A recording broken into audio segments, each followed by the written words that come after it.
Why can't Bellman Ford algorithm handle negative weight edges in undirected graphs?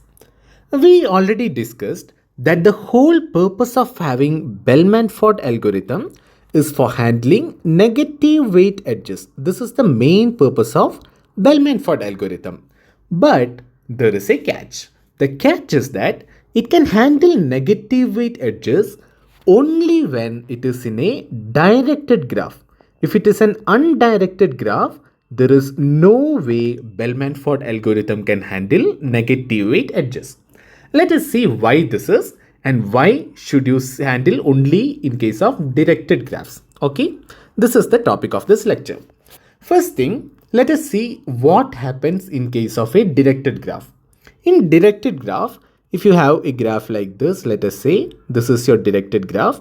If there is some negative weight edge, something here is negative weight, what happens in your Bellman Ford algorithm? When you are relaxing this particular edge, you will see that there is a slight decrease in the total distance to the destination. That is, if you are trying distance to this particular vertex from this source vertex, you may have some particular distance till you reach here, maybe distance is 4.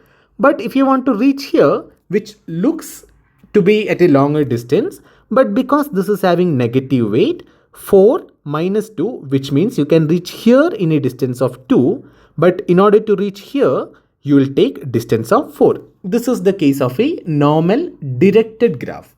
Let us take the case of an undirected graph. What if this is undirected?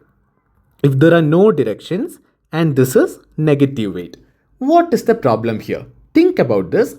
What could be the problem caused when I remove directions? I'm not making any other change. This remains as 4.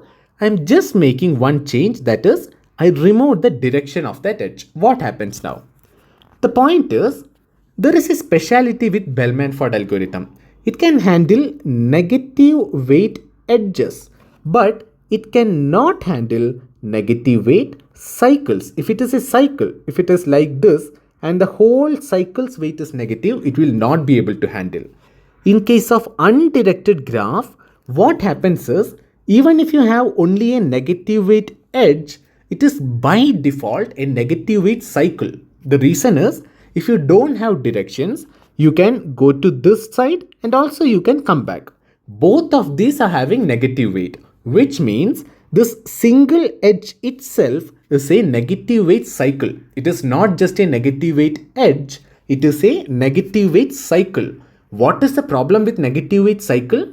The problem with negative weight cycle is you will never be able to find the shortest path. Once you reach this point and you go up, down, if you do this step again and again and again, your total distance will keep decreasing because one side it is minus 2. If you come back, it becomes minus 2 plus minus 2, which is minus 4.